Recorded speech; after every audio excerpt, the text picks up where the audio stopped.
はようございます。建築起業家の斉藤俊一です。空間デザインを中心に奄美大島で古民家ホテルを運営したり、コンテナ特許を取って建築を作ったり、集客とデザインの研究をする飲食店デザイン研究所の運営をしています。この放送では最前線で働く建築家やインテリアデザイナーのリアルな設計現場での学びを共有していきます。実務に直結する情報を提供できるように心がけていきます。今日はですね、くつろげるホテル空間ってどうやってできてるのっていうのと、それを踏まえて実体験と現状で深く設計を学ぼうというテーマでお話ししたいと思います。なんでそんな話になるのかというと、今なんと富士山のふもとからの放送だからです。やっぱり富士山絶景っすね。間近で見るともうめっちゃ大迫力ですね。で、そこの河口湖にいるんですけれども、その河口湖の近くにある夫婦河口湖っていうところに宿泊しています。で、ここの空気感がとても素敵で、いろいろ学べましたので、皆さんに共有できないかなと思ってお話ししています。それを通してどこのホテルでも共通でデザイナーとして学ぶべきポイントをお話しします。夫婦河口湖のコンセプトっていうのが、木々が香り、光が揺れる境界のない森のリゾートって書いてあるんですよね。あと、ホームページちょっとググってみたら、木々や石はまたこの地に戻るっていうテーマみたいな、そんな森をテーマとした空間デザインをされているようなんです。詳しくは皆さんもググってちょっと見てみてほしいんですけれども、このホテルからは学ぶべきポイントっていうのはもうたくさんあって、その一つとしては親しみやすいサービス力っていうのをね、ちょっと感じたんですよ。さっき空間デザイン自体が生み出す緊張感を、スタッフさんがですね解いてくれて、心地よい空間にね変換してくれるんですよ。で、感動にどんどんつなげてってくれる感じなんですよね。どういったことですかって感じなんですけれども、ちょっと空間体験をなかなか音声だけでねお話しするのちょっと難しいんですけれども、夫婦河口湖には、今妻と子供と3人で行ってるんですけれども、車で行って、着いてまずはお出迎えがあってですね、フロントの方、案内する方で、料理をさっき食べたんですけど、提供する人など接点のあるスタッフ全員が実は私のですね子供の名前を呼んでくれるんですよ。うちの子は最初なんでみたいな感じで、ちょっとびっくりはしていたんですけれども、いろんなスタッフさんに名前をどんどん呼ばれていくと、一気に緊張感が解けたのか、スタッフさんと手をつないで歩くようにまでなるんですね。これを見てすごいなと思って、でこれって大人に対しても別に子供だけじゃなくてね、大人に対しても他の手法でね緊張感を解いてくれるんですよ。で、一方空間デザインの方ってどうなってんのかっていうと、森をテーマっていうだけあって、観葉植物とか丸太を切っていたりとか、そういった石のオブジェの中にキャンドルが入っているとか、比較的自然をテーマにデザインされているんですよね。で、さらにやっぱこういったホテルなんでグレード感も一緒にデザイン細かくされているんで一緒に出てきちゃうんですよ。なのでちょっと適度な緊張感みたいなものがなんとなく生まれるんですね。ちょっとその緊張感をスタッフさんのねサービスで結構リラックスできるというか、心地よい空気感みたいなものに変換しているんですよね。でホテルでくつろげるってこういうことなのかもなっていうのはちょっと思いました。客室でねくつろげるっていうのはもちろんプライベート空間なんでそりゃそうだよねって感じなんですけれども、共用部とかスタッフさんと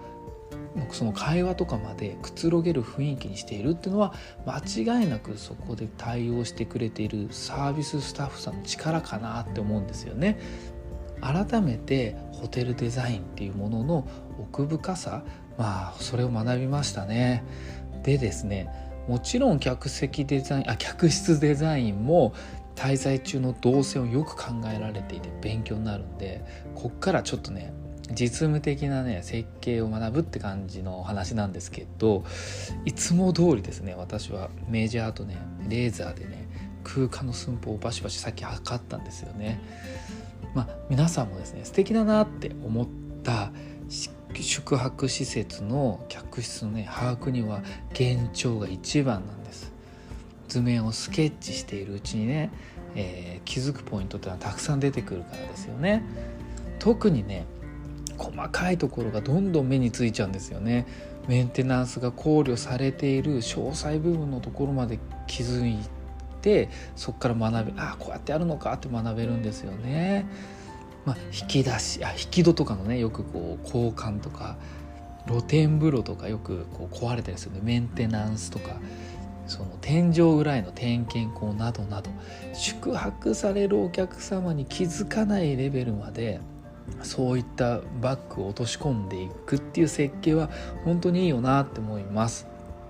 その良い設計が随所で見つかるとたくさん設計検討したんだよなと思って、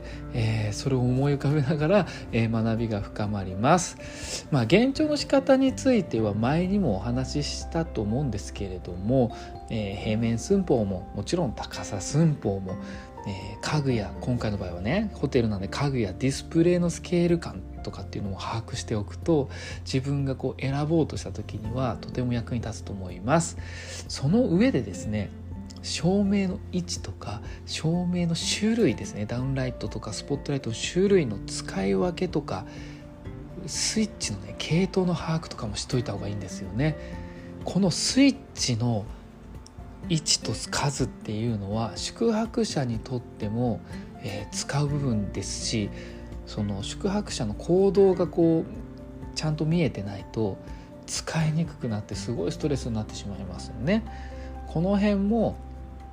お話もねどこかで勉強会とかでねちょっとやってみたい気はしますね。あとですね、初めて見て面白かったな連泊の時にルーム清掃をするかしないかみたいな札ってよくドアノブにかけたりするじゃないですか。今は寝てるんでみたいな、これがねスイッチになってたんですよ。面白いなと思って、でスイッチのところに説明が書いてあったんですよね。とりあえず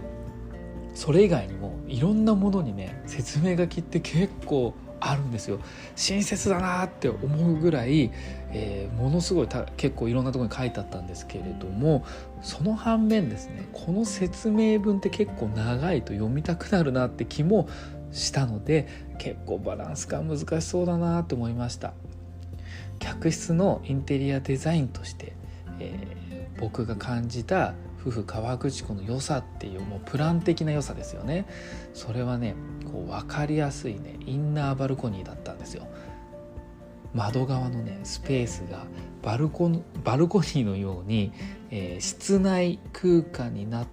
ていて大きなガラスの3枚引き戸でですねそれぞれ外側と内側に2箇所開け閉めが全開口できるようについてるんですね。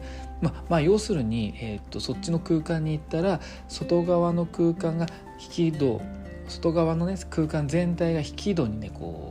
囲まれてるようなイメージなんですよ。でこれを室内側をねリビングみたいな、ちょっとくつろげるソファーが置いてある室内側を閉じて、外側をもちろん開くとテラスみたいな使い方ができるし、逆に外側を閉めて室内側を開けると全て室内になるんですよ。